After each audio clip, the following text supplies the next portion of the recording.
एक समय था कि ये समाजवादी का गढ़ था। अब आपको मई के लास्ट में दिखाएंगे कि ये गढ़ भागीदारी संकल्प मोर्चा का बनेगा। इस आजमगढ़ की 10 सीट पर एक बड़ा वोट भारतीय समाज पार्टी का है, दूसरा बड़ा वोट अनिल चौहान का है, तीसरा बड़ा वोट बाबू सिंह कुशवाहा का है, चौथा वोट प्रेमचंद प्रजापति बाबूराम पाल का है, पाँचवा वोट रामसागर बिंद रामकंठ कश्यप का है। ये इतना खाली वोट मिला दीजिए, अब बताइए कहाँ है गढ़ किसका। और ओवैसी जी हमारे साथ हैं। अभी आपने देखा कि 12 जनवरी का आप लोगों ने देखा होगा शायद कि वो जुनून जज्बा जो सच्चाई है, 40 साल के नीचे का नौजवान वो अपने हक के लिए निकल पड़ा है, वो ओवैसी के साथ खड़ा है।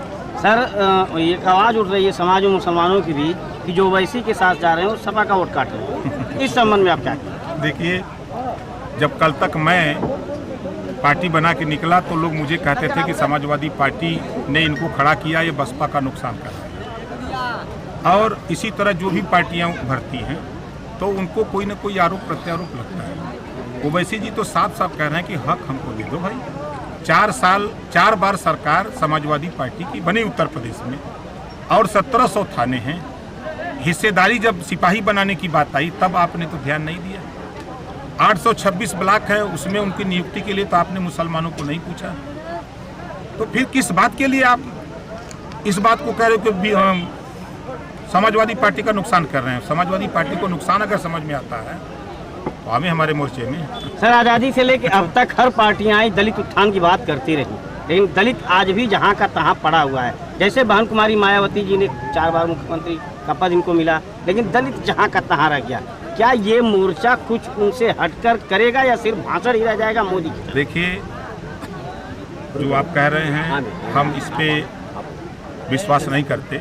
आज़ादी के बाद जो बाबा साहब डॉक्टर अम्बेडकर ने जो व्यवस्था दिया, उस व्यवस्था में प्रगति हुई है।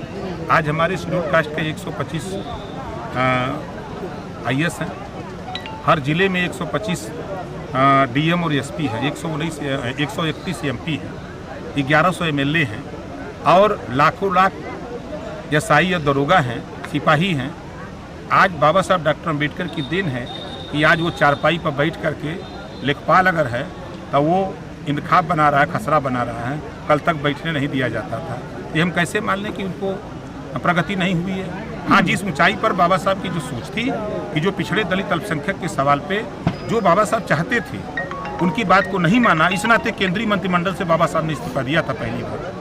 अब वही चीज़ ओम प्रकाश राजभर ने जब प्रदेश में बीजेपी की सरकार ने नहीं माना तो बाबा साहब डॉक्टर अम्बेडकर के रास्ते पे चल करके मैंने भी इस्तीफा दे दिया कि नहीं, तेरे साथ नहीं रहूँगा। तुम पिछड़े दलित अल्पसंख्यक का हित नहीं चाहते हो, तुम विनाश करना चाहते हो। सर, शिवपाल जी से मुलाकात हुई थी?